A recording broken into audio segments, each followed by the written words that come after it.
For years, I felt stuck. And not stuck because I wasn't practicing. I was actually practicing a lot. So I knew my scales. I even knew my modes. So I knew that this is a Dorian mode. I knew that this is the Mixolydian. And I knew that this is the Ionian. I knew my chords. So for instance, I knew, okay, that's D major 7, that's D7, that's D minor 7, that's G7. I even knew the inversions. Okay, so I actually think I knew my theory quite well, you know. I could play quite a number of tunes, including even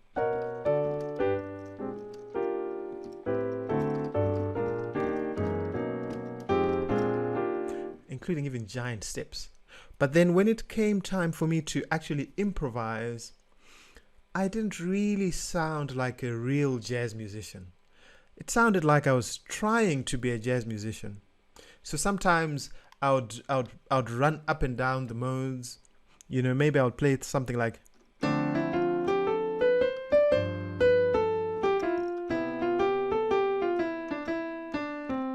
okay, maybe even slightly worse than that actually. So I was really trying to just connect the modes and the information that I knew, because I knew, okay, over a 2-5-1 you can play the Dorian, then the Mixolydian, then the Ionian, but it wasn't really feeling like jazz improvisation to me. It wasn't sounding anything like Red Garland or Wynton Kelly or Bill Evans. So if that's where you are right now, well, then this video is very important, because what finally helped me had nothing to do with me actually getting more information. It simply had everything to do with changing how I actually learned. So here's what the real problem was. I thought that jazz improvisation was all about collecting knowledge. So, maybe what I need is more scales. So how about that half whole diminished that I read about, you know? What if I combine that with the Dorian? Will I sound more like a jazz musician?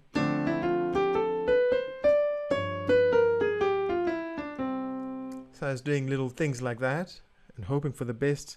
Still wasn't happy. I said, you know what, maybe if I learn some more voicings, maybe I'll sound like a jazz musician. How about these things called rootless voicings that I've been reading about? What if I play? Is that going to make me sound more like a jazz musician? A little bit, but not quite.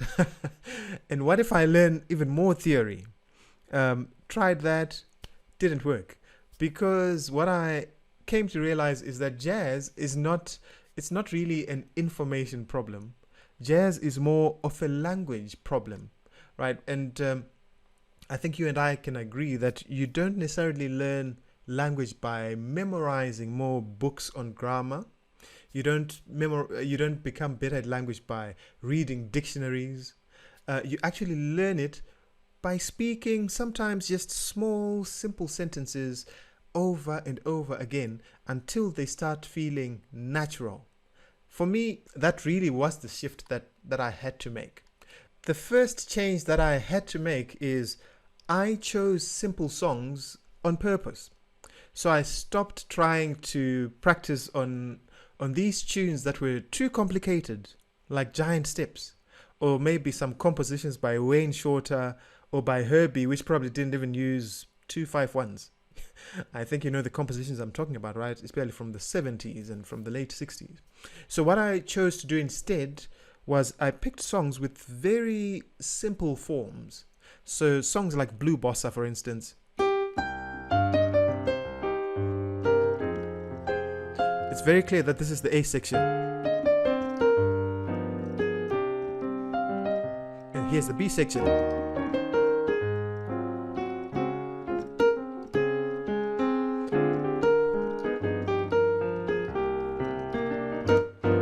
Back to the A section.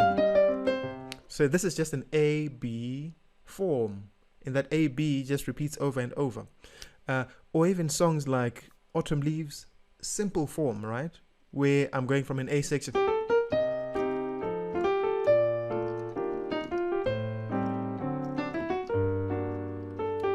to the A variation. It's still the A section, same chords, just different melody here. So the song so far has gone from A section to A section, now B section.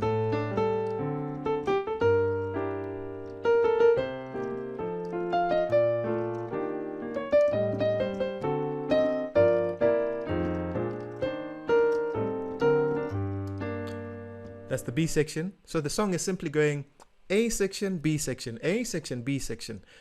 Much easier for me to follow.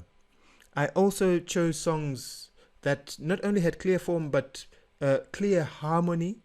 So like Autumn Leaves, I can tell that this is a 2, 5, 1, and then chord 4, and then I'm playing a 2, 5 of chord 6. Very simple harmony and very clear harmony for me to follow along. And I also, the third thing that I did there is I was choosing songs with friendly keys, you know. So instead of me trying to play songs maybe in the key of E major or A major, I went for the friendly keys, like my blue bossa. That was C minor. Okay, I can handle that.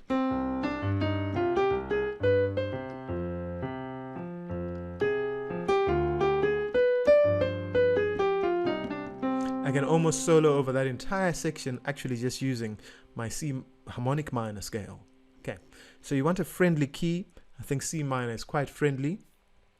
Just now I was playing Autumn Leaves. I played it in B flat. I also think that's friendly. It's just 2 flats in that key. And most importantly, chord progressions that I can actually hear. So blue bossa, back to blue bossa. When I'm playing, I can hear chord 1, I can hear chord 4, and then I can hear 2 and a 5 and a 1. Well, I'm already thinking, well, what other songs have got similar ingredients? So if I play Summertime, I can hear this going to chord 4. There's my 2-5. Okay, so I can actually hear the chord progressions and how they're similar from one song to another. Summertime, blue bossa, same sort of thing, and I'm playing them in the same key, right? Friendly keys. I'm even thinking of Softly as in a Morning Sunrise.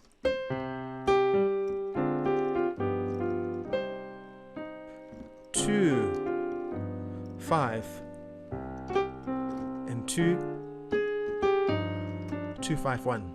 My multitasking is horrible there. I was trying to talk and play at the same time. It's impossible to do.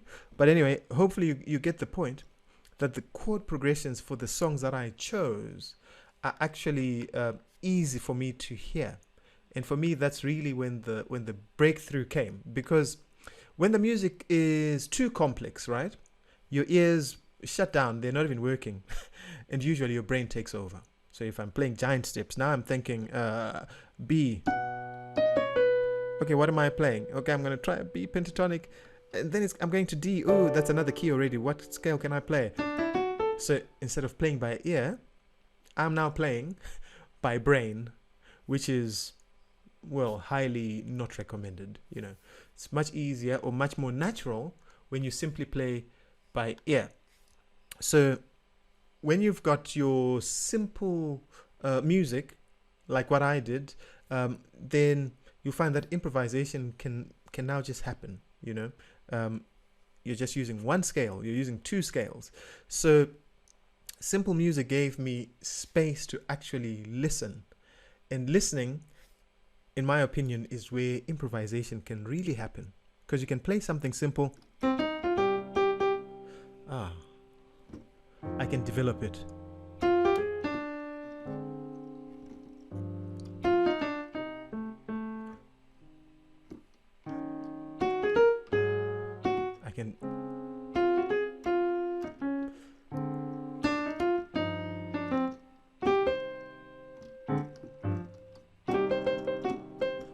I'm connecting that same idea.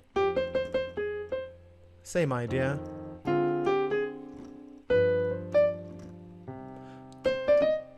See, same idea, I just moved it a little bit. I displaced the rhythm just a little bit. But that can only happen if the music is simple enough to start with. So, That was my first change right there, very intentional. I chose simple music on purpose, right? And that really changed my playing. Now here's the second change that I made. Hi there. By you watching this video, I'm guessing you either love jazz and you want to know how to play it on your instrument, or there's something that you're struggling with on your musical journey and you're looking for a solution. If that's the case, I would like to invite you to the Jazz Breakthrough Challenge. This is a 5-day live coaching experience with myself that's all done on Zoom. By the end of the challenge, you'll have real clarity on what to practice and how to practice. You will have a very clear roadmap on how to become the jazz musician you've always dreamed of becoming. If this sounds great to you, I want you to join the next Jazz Breakthrough Challenge. So scan the QR code or click the link in the description. I'm looking forward to seeing you there. Now let's jump back into the video. Now here's the second change that I made. I'm a big believer in transcribing solos, right? But then the major shift for me is I actually transcribed someone I could really understand. Okay, so for once in my life, I transcribed someone that I could actually understand. For me, it was actually two people.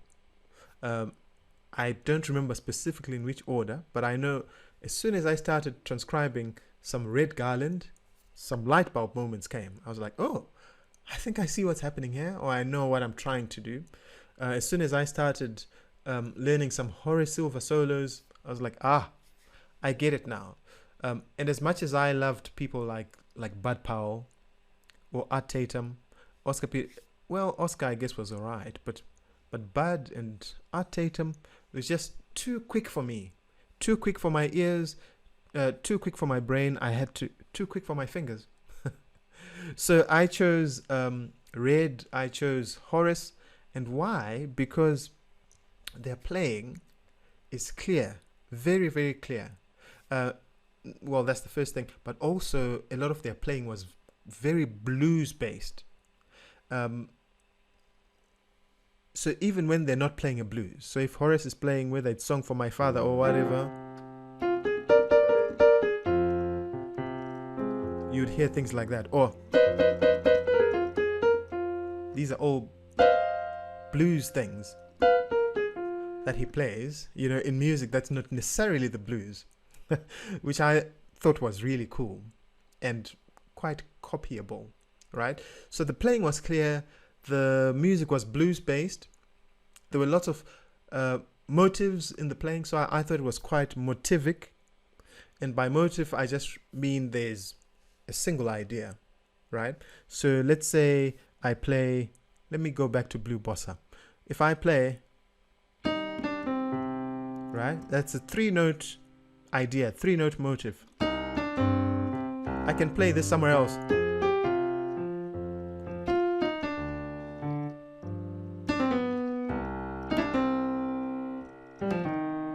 Okay, so I'm actually improvising by just taking one idea and moving it around. And I loved that about Horace. Helped me to start telling my own story, or having something simple but that I can control, because 3 notes I can play, 100 notes that I have no idea what I'm even doing, a lot more difficult. I can't really make those my own, but 3-4 notes I can control that. Okay, so what I also liked is, particularly about Horace, is that his playing I found was more conversational. So he was listening always very closely to what the other musicians were playing, and when he was accompanying, I would recommend you listen to this album called what's the album called now? Blowing the Blues Away. Blowing the Blues Away, you will hear lots of interaction between the musicians. So trumpet might play something and Horace responds to that thing. I thought that was cool. Not sure if Bud Powell did that, but I still can't hear it. It's a bit too fast for me, So going to something much easier helped me to hear that, and not only to hear it, but to also start implementing it myself. Okay, so beautiful thing is, well, number one, you can hear what he's doing, you can even sing what he's doing, and you can actually use what he's doing. When I tried in the past to learn maybe some Herbie Hancock solos, which were not necessarily over a 2-5-1, I could play them, but I had no idea how to use them. So going to something simpler really helped me a lot. Okay, so I think most people, particularly students, transcribe things that are way above their level, and then sometimes you wonder why you're just not getting it, or why isn't this stuff that I learned appearing in my playing? Well, that's because it's way above, and you don't really understand it. You can't hear it. You don't even know what it is. So what I just really needed was just vocabulary. What things can I actually say today? Not just, what do I admire and what am I going to try and copy that I have no idea what it means or how to use. Okay, so that's the second change that I would recommend that you make, because that certainly helped me. Okay, is I just transcribed someone that I could actually understand. Here's the third change that I made, and like I keep saying, the changes that I made, I recommend for you. If it worked for me, it might work for you. So give it a try. Here's the third change. I stopped learning entire solos. So initially I would learn the whole solo. Okay. And while there's a lot of value in that, I think that probably was one of the big mistakes that I made. So I was trying to understand the entire story and to memorize the entire story. Okay. Because sometimes we think we must learn the whole solo before we're even allowed to use any of it.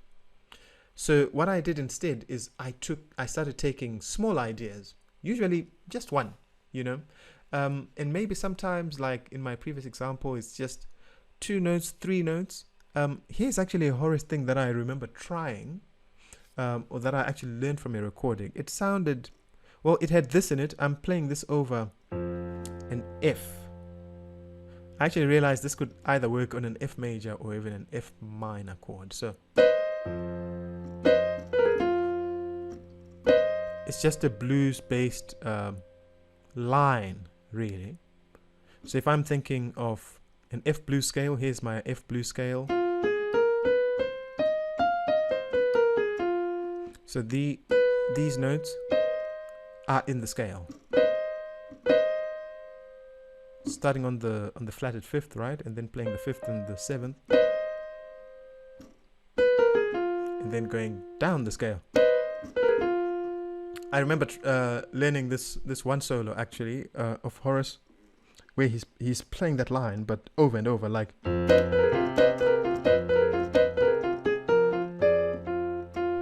Okay, I've changed things up a little bit, but which you should actually. That's the whole point of learning something, right? Is to then use it in your own way.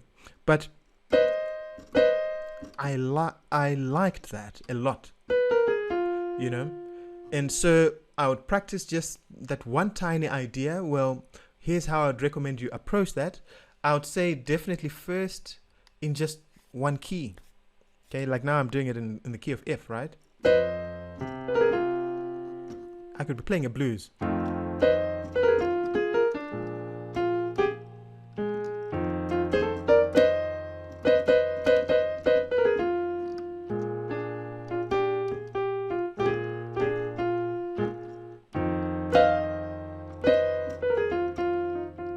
Okay, so I've actually gone from just playing it on one key. Well, the one key that I had in mind here was over an F7 chord or over an F minor. But I've actually taken it a step further and practiced that on one tune. In this case, that's a blues, right? And so not only would I practice that in one key on one tune, I would also practice it for several days. And a good number for me, it works.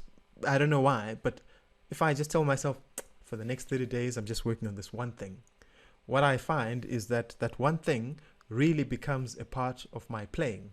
I not only understand it, but I can use it, and I can use it in multiple contexts and multiple purposes, right? So it's not really about adding more, which is what I used to do. It's not really about moving on. I've learned this idea, so now let me move on to the next thing. It's just repeating something until it feels natural. There's this famous phrase like repetition is the mother of learning. So how do we learn? We learn by repeating things over and over, right? That's really how language is formed, you know. So it's not just by collecting sentences or like reading a whole book. It's just by owning a few words, but you know them so deeply and you know exactly where to apply these words. That's how language is formed. Okay, so what's my tip to you? Instead of always transcribing the entire solo, just take part of it and then start using it straight away. Okay, here's the fourth change that I made, and some people might argue with me on this one, but I promise you it worked for me. It works for my students. Okay, and a lot of people, particularly trained people, they will fight over this one. But it's simple. I simply put the lead sheet away. So like just take that music and put it away. That is going to make such a huge difference to your playing. You see, this music that we're trying to play, jazz, is really music that's played, well, by ear, from memory, things happening so quickly, and we're never playing the same thing over and over. So I'll go on a bit of a rant. So the thing that annoys me about lead sheets is the majority of the time when I listen to recordings, I realize the lead sheet is not even correct. So I think somebody, well, definitely somebody wrote the lead sheet, and this was their interpretation of what they perceive the tune to be, but it might not necessarily be, number one, what you even like. Some lead sheets will have reharmonization in them, which now limits you, because if only you knew what the original was, then now you can start reharmonizing it.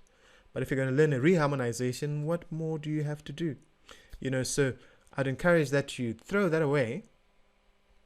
Uncomfortable, I understand that, okay, but it will change everything for you, right? Because as long as the lead sheet is in front of you, you're going to be reading and not listening, right? Unless you're absolute genius. Well, I can't multitask, you guys already know that.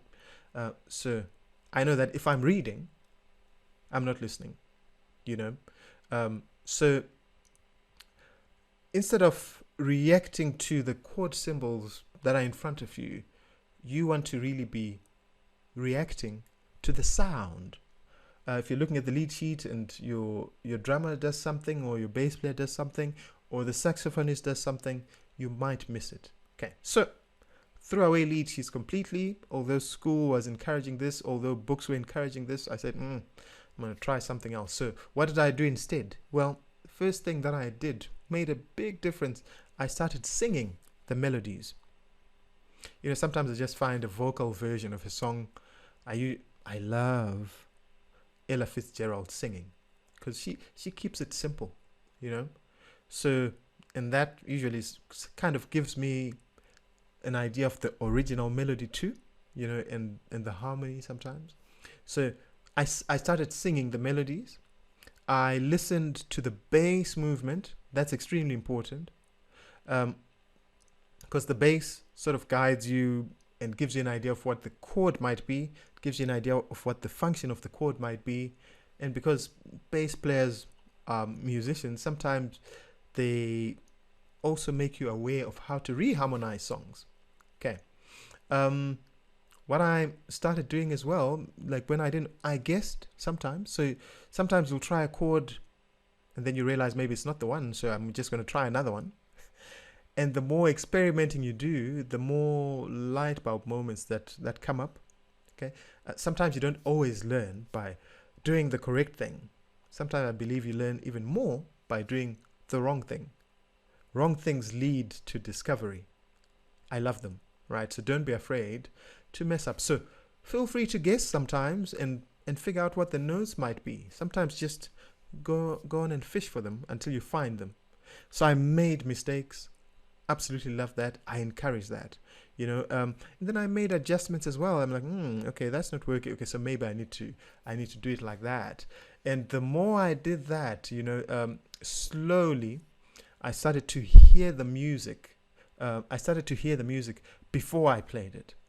And this really, for me, is the beginning of improvisation. So if you're feeling stuck, the answer is probably not in getting more material or more information. It might actually be in you getting less. So less information, less complexity, and also just less rushing. What you actually need to do more of is more repetition, more listening, and I think you really need to be very patient with yourself, because jazz is not really, I mean, it doesn't really grow through accumulating things. It actually just grows from you digesting things. So don't think so much about going wide. Think about really going deep into the material that you're learning. All right, so I want to lay out a practical challenge for you, and this is what I would like you to try this week. So the first thing is, well, just choose one simple song, okay? I've already given you the criteria for choosing songs, right? Simple form, simple key, try and keep it easy. Okay, so choose a simple tune, that's the first thing, and then try and just learn that melody by ear. Okay, so don't use a lead sheet, see if you can actually learn it by ear. Then hopefully you can find a recording of that tune by a person that's easy to transcribe, hopefully a Horace Silver, a Red Garland, or someone like that. And what I would also recommend is that you just transcribe maybe just 2 bars or 4 bars or just one chorus. It doesn't even have to be the people I'm suggesting. It should just be someone who you can easily understand. And see if you can take from that solo just one idea and then work on that one idea and see how many different ways you can actually play around with it. Okay, so if you've enjoyed the ideas that I've shared with you, please give me a thumbs up and a like to this video. If you've got questions or any positive contributions that you'd like to make to the conversation, please feel free to put those in the comments. I'm sure you've subscribed already to the channel, but in case you haven't, please do so. And reminder, please feel free to check out my Jazz Piano Fundamentals course, and I'm going to put the link in the description. It's really going to give you a solid foundation for your jazz playing. Right, so practice a lot and enjoy the journey of making music, and I hope to see you in the next video.